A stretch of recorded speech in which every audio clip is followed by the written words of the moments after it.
que j'ai un peu dormi pendant le morceau charmant. J'ai mes malades. Je vas, je viens, je toupille. Et aussitôt que je m'assieds, mes pauvres jambes. Giraud ne vient point. Filons le temps. Mais bachelier, je l'ai déjà dit à ce vieux Basile, est-ce qu'il n'y aurait pas moyen de lui faire étudier des choses plus gaies que toutes ces grandes arias qui vont en haut, en bas, en roulant,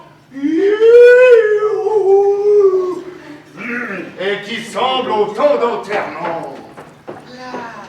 De ces petits airs qu'on chantait dans ma jeunesse et que chacun retenait facilement. J'en savais autrefois. Par exemple,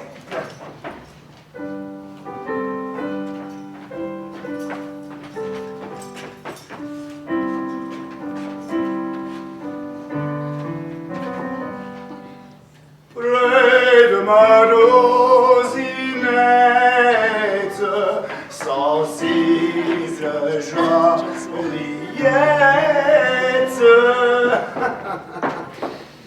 Il y a Fauchonnette dans la chanson, mais j'y ai substitué Rosinette pour la lui rendre plus agréable et la faire cadrer aux circonstances. Fort bien, pas vrai? Oui, tout en mieux. Près de ma rosinette,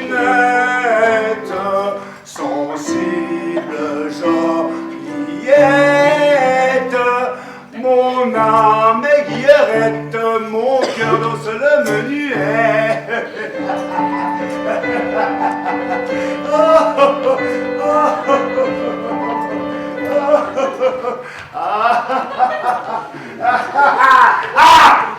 Entrez, monsieur le barbier, avancez, vous êtes charmant.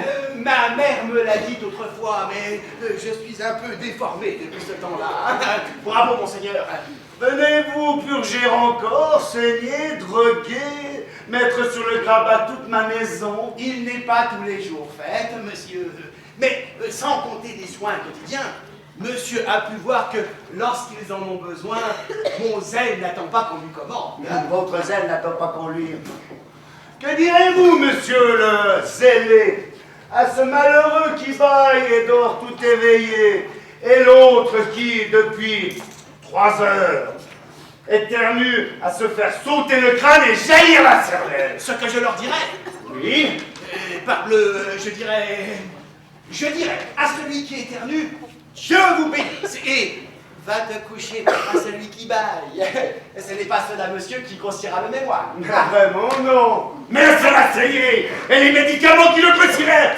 Si je voulais y entendre, est-ce aussi par elle que vous avez empaqueté les yeux de ma mule et votre cataplasme lui rendra-t-il la vue? Si cela ne lui rend pas la vue, ce n'est pas cela non plus qui l'empêchera d'y voir. Hein? Que je le trouve sur le mémoire. On n'est pas de cette extravagance-là. Ma foi, monsieur, les hommes n'ayant guère à choisir qu'entre la sottise et la folie, où je ne vois pas le profit, je veux au moins du plaisir et vive la joie. Qui sait si le monde durera encore 3 semaines? Ah. Vous feriez bien mieux, monsieur le raisonneur, de me payer mes sauts écus et les intérêts selon Ternay, je vous en avertis. Doutez-vous de ma probité? Vos 100 écus, monsieur. J'aimerais mieux vous les devoir toute ma vie que de les nier un seul instant. Et dites-moi un peu, comment la petite Figaro a trouvé les bonbons que vous lui avez portés? Quels bonbons, que voulez-vous dire? Oui, ces bonbons, dans ce qu'on est fait avec cette feuille de papier à lettres ce matin. Diable emporte si... Avez-vous soin au moins de les lui donner de ma part? Je vous l'avais pourtant bien recommandé.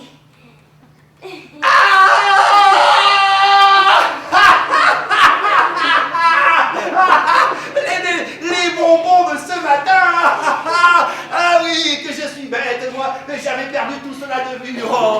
Oh, excellent, madame, admirable. Hein. Excellent, madame, admirable. Oui, sans doute, monsieur le barbier. Revenez sur vos pas. Vous faites là un joli métier, monsieur. Et qu'est-ce qu'il a donc, monsieur? Qui vous fera une belle réputation, monsieur. Je la soutiendrai, monsieur. Dites que vous la supporterez, monsieur. Comme il vous plaira, monsieur. Vous le prenez de bien haut, monsieur. Sachez que quand je dispute avec un fa, je ne lui cède jamais. Nous différons en cela, monsieur. Moi, je lui cède toujours. Ah, qu'est-ce qu'il dit donc, bachelier?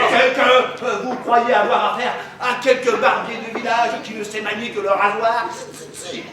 Apprenez, monsieur, que j'ai travaillé de la plume à Madrid et que sont les envieux.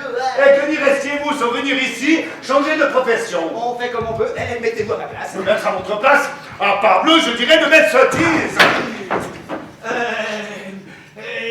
En voyant votre confrère là qui consulte là, je me demandais ce qui se passait là. Oh, je ne suis pas le confrère du monsieur. Ah bon, eh ben moi, j'ai pensé que vous poursuiviez le même objet, hein. À la fin, quel sujet vous amène? Y a-t-il quelques lettres à remettre encore ce soir à madame? Parlez, faut-il que je me retire? Oh, mais comme vous rudoyez le pauvre monde.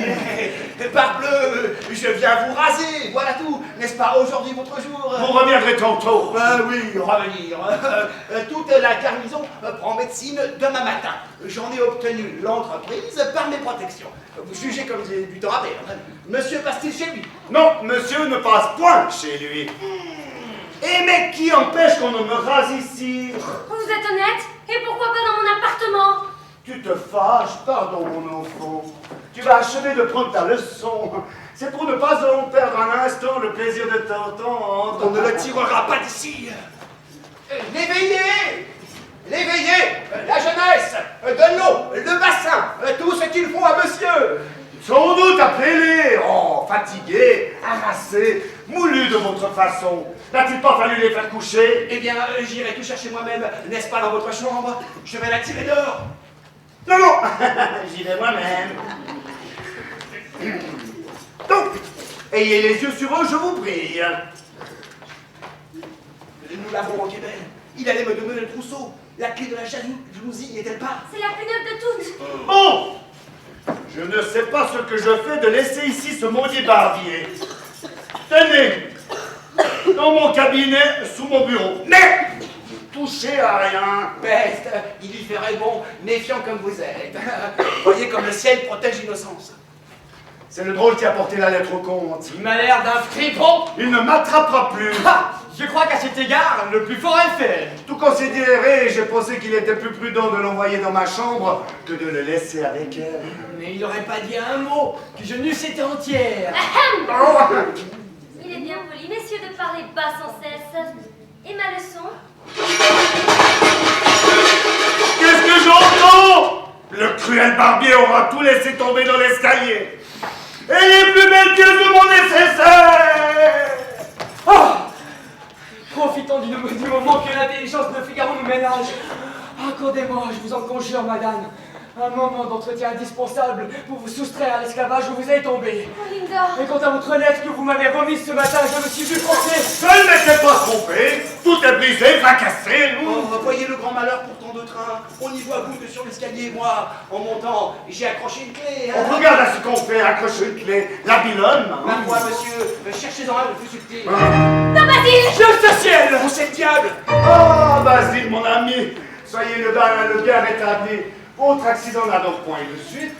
En vérité, le seigneur Alonso m'avait fort effrayé sous votre état. Demandez-lui, j'allais pour aller vous voir, et s'il ne m'avait point retenu... Seigneur Alonso. Et quoi? Toujours des afros? 2 heures pour une méchante barbe, chef de pratique. Me ferez-vous bien le plaisir de me dire, messieurs, Vous lui parlerez quand je serai... mais encore faudrait-il... Il faudrait vous taire, Basile! Croyez-vous apprendre à monsieur quelque chose qu'il ignore? Je lui ai raconté que vous m'aviez chargé de venir donner une leçon de musique à votre place. La leçon de musique, Alonso. Et taisez-vous! Elle aussi. Dites-lui dans tout bas que nous en sommes convenus. N'allez pas nous démentir, Basile, en disant qu'il n'est pas votre élève. Vous gâteriez tout. Ah, En vérité, Basile, on n'a pas plus de talent que votre élève. mon élève. Oh, je venais pour vous dire que le comte est déménagé. Je le sais, taisez-vous. Qui vous l'a dit? Lui, apparemment. Moi sans doute, écoutez seulement. Est-il si difficile de vous taire? Grand escogriffe, il est sourd. Oh, diable est-ce qu'on trompe ici? Tout le monde est dans le secret. Eh bien, vas-y, votre homme de loi. Oh, mais vous lui parlerez ce soir de l'homme de loi. Un mot. Dites-moi seulement si vous êtes content de l'homme de loi. De l'homme de loi. Vous n'avez pas vu l'homme de loi? Non, je ne l'ai pas vu, l'homme de loi. Oh, voulez-vous qu'il s'explique ici devant elle? Renvoyez-le. Vous avez raison. Mais quel mal vous a pris donc si subitement? Je ne vous entends pas. Monsieur vous demande ce que vous venez faire ici, dans l'état d'indisposition où vous êtes. Il n'est pas le commandement.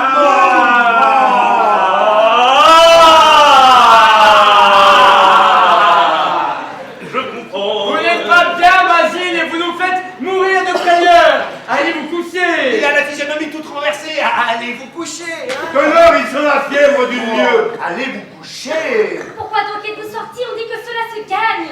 Allez vous coucher. Que j'aille me coucher. Et sans doute.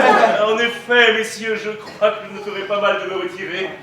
Je sens que je ne suis pas ici dans mon assiette ordinaire. À demain toujours, si vous êtes mieux. Oh, Basile, je serai chez vous de très bonne heure. Croyez-moi, tenez-vous bien chaudement dans votre lit. Ah. Bonsoir, monsieur Basile. Diable, encore si j'y comprends rien. Et sans cette bourse... Bonsoir, Basile. Bonsoir. Eh bien, bonsoir donc. Bonsoir.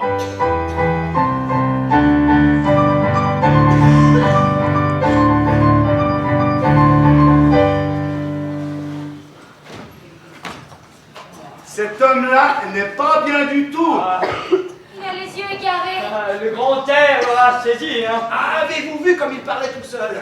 Oh, ce que c'est que de nous, hein. Ah, ça. Vous décidez-vous cette fois?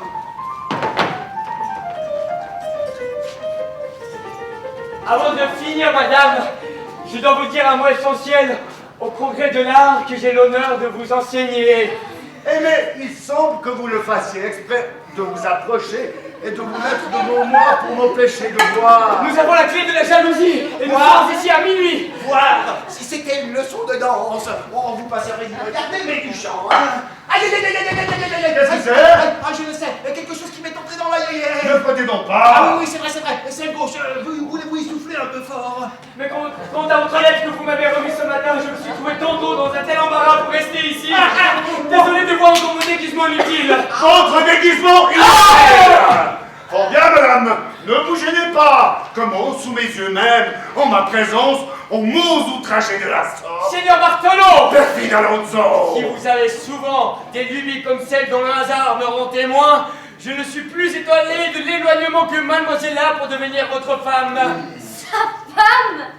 Moi, passer mes jours auprès d'un vieux jaloux qui, pour tout bonheur, offre à ma jeunesse un esclavage abominable? Ah, qu'est-ce que j'entends? Oui, je le dis tout haut.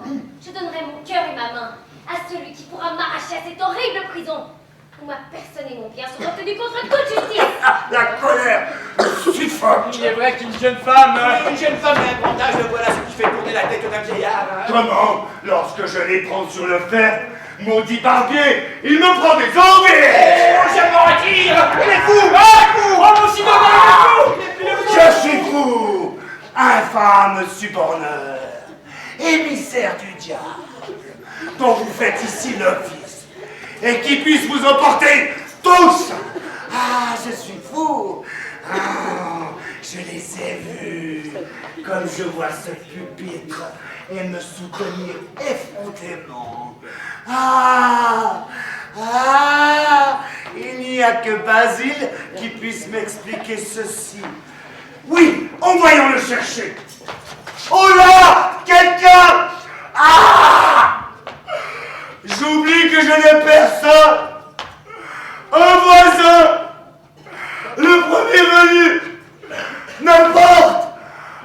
Ah, il y a de quoi perdre l'esprit. Il y a de quoi perdre l'esprit.